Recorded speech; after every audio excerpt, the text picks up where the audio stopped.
Hello everyone and welcome to my channel. Today we'll be talking about a musical called Urinetown. Urinetown is a musical written by Mark Holloman and Greg Cortis. Urinetown is a satire on capitalism, social irresponsibility, and it plays around with different types of Marxist ideas, as well as different ideas from Brecht's Three-Penny Opera and Hugo's Les Miserables.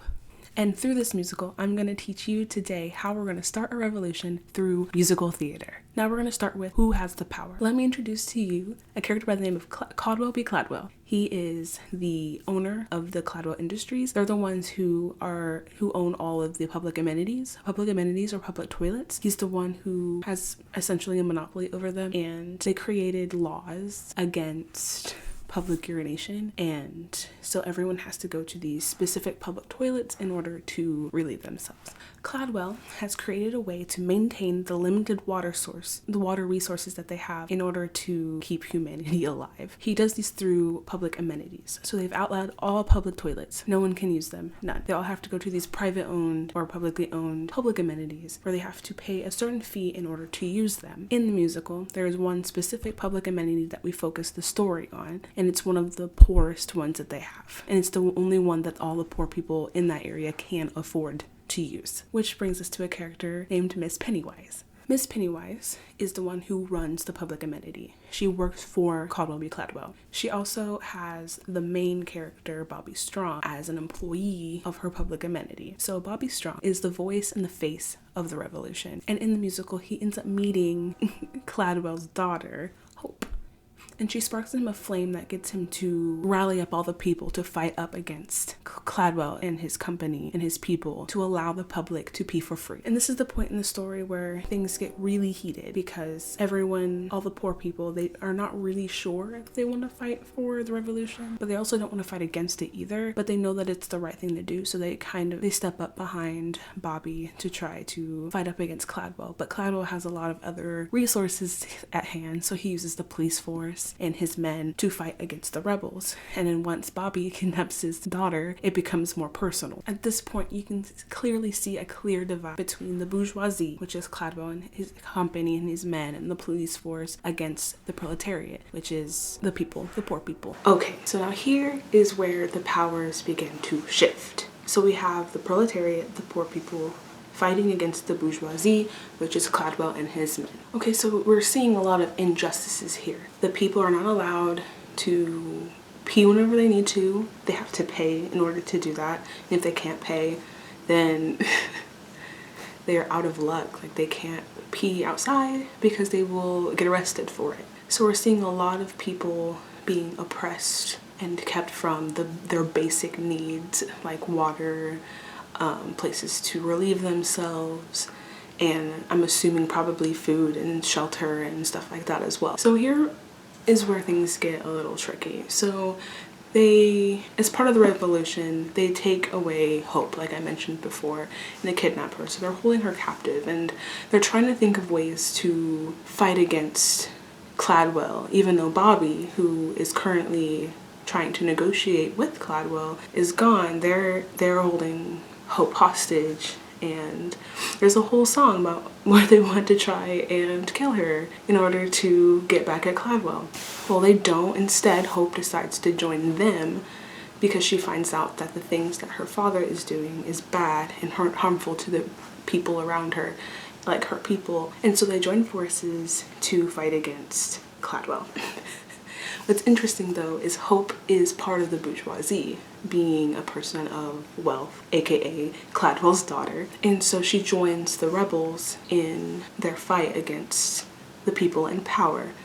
And we also see that in Les Miserables, where Marius, he is someone who's very wealthy. He's born in a wealthy family, so he has a lot of money, but he they fight with the barricade, like against the monarch. And so we have those similar themes here, where we have this person of power fighting up against her father or the wealthy people. Another thing about this story that's really cool is that the main hero doesn't survive the story. I know that doesn't sound good out loud, but Bobby, he goes after Cladwell, and Cladwell betrays him, and he ends up going to Urinetown. So what Urinetown is essentially death, essentially. There could be many other interpretations of Urinetown, but the main thing is you die because they throw Bobby off of a building, and they hold that idea over the people that if they don't follow the rules, then they're going to go to Urinetown, as in they're going to be killed, essentially. And that's a fear tactic that they use. These fear tactics are the things that they use to keep the poor people in line and to keep them to follow the rules, to keep the structure going. So a lot of Marxist ideas is based off of this cycle of power where the top people will rule everything until the poor people rise up against that, and then the poor people become that people of power, and it just cycles. And a lot of the times fear is used to try to keep those structures in check, to keep that cycle from continuing to shift. And you see that here in this musical. There's a huge shift in power because they do overpower Cladwell, and they get him to step down and allow the people to be for free. So the interesting about this is with the shift in power, there comes this change in the way things are ran. And there's this conflict or battle between what is the right way to maintain your natural resources. Because in the end, Cladwell, even though he ruled cruelly and was very dictatory to all the people around them and was considered evil and mean, he still had the best way to keep their water sources available because they had very limited resources due to the drought. And so with his structure that he created through his industry,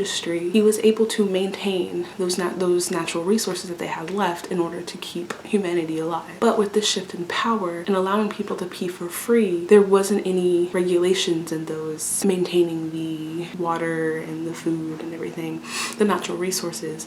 There wasn't any maintaining of that. Everyone was just allowed to do what they want and eat whatever they want, pee wherever they want, whatever. There was no structure to it. So even though the proletariat, the poor people, are now on top, they're the ones in power now. Now they're becoming Cladwell in a different way, in probably the exact opposite way. But the problem with that is, in the end of the musical, everyone essentially dies because the water runs out. I'm assuming food runs out. They don't really talk about food a whole lot. It was mainly water and sewage and stuff like that. But the water runs out and they all essentially die of dehydration or starvation or both because there's no natural resources now. So this musical teaches us that it's good to fight against those power structures and fight for what you believe in, but it also shows that you have to have some kind of structure to maintain a positive way of life. And that's how we can start a revolution through musical theater, by standing up against those power structures and standing up and fighting for what we believe in. Because honestly, based on what you've heard, you probably can make a lot of connections to a lot of the things that are happening now, the different power structures and how things are run. There's a lot of details in that a lot of musicals really hit home for in different ways. Like we saw with Les Miserables and like we saw here with Urinetown, they both have the oppressed poor people fighting up against the people of power to get what they need and what they want and fight for their rights to exist. And so those are what I feel are very important when creating challenging new theater. So thank you for watching, and check out a few of my other videos that I have up. And don't forget to subscribe, ring the little bell, you know the drill, and I will see you next time. Bye. Better hope your pennies add up to the fee. We can't have you peeing for free. If you do, we'll catch you. We never fail, and we never bother with jail. You'll get Urinetown, off with you to Urinetown, away with you to Urinetown. You won't need bail.